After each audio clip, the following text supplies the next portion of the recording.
Poď, ukážeme si pár príkladov na odčítanie záporných čísel. Na schvál tu nechávam aj toto z minulého videa, aby ti to slúžilo ako pomôcka. Hlavne toto si je potrebné zapamätať. Plus a mínus dá mínus, mínus a plus dá mínus, mínus a mínus dá plus a plus dá plus. Čiže rozdielne znamienka mínus, rovnaké znamienka plus.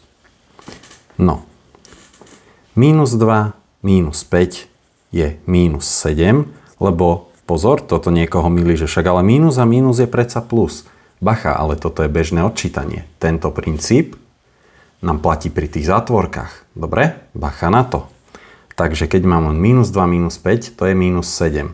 Ak si nie si istý, mám o tom predtým video, že ako to vlastne tuto funguje v princípe, lebo toto je v podstate pripočítavanie záporných čísel, lebo toto, mám to tu niekde, lebo toto je vlastne to isté ako toto, minus 2 je minus 2 a pripočítavam záporné číslo, takže je to to isté, ako by som odčítal, pretože plus a mínus je mínus. Dobre?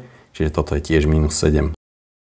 Mal by si teda pamätať, že keď sme boli napríklad vo výťahu na minus 2 a šli sme o 5 poschodí dole, tak sme skončili na minus 7.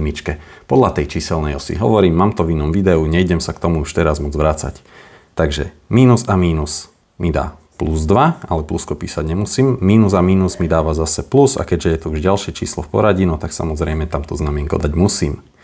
2 plus 5 je 7. Mínus 2 teraz len odpíšem, mínusko tiež, zátvorku si vypočítam, to je 5.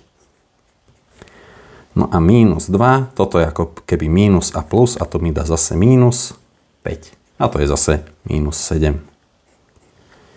Mínus a mínus mi dá plus, takže to napíšem len ako dvojku.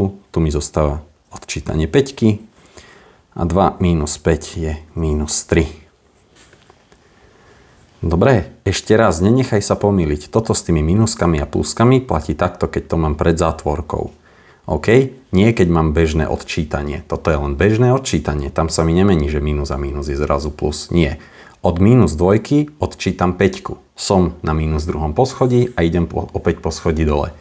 Sú minus 2 stupne Celzia vonku a teplota klesne o 5 stupňov, tak klesne na minus 7. Dlhujem 2 eurá, ale kúpim ešte niečo za 5, tak už dlhujem 7. Dobre, chápeme sa? Vidíme sa na budúce.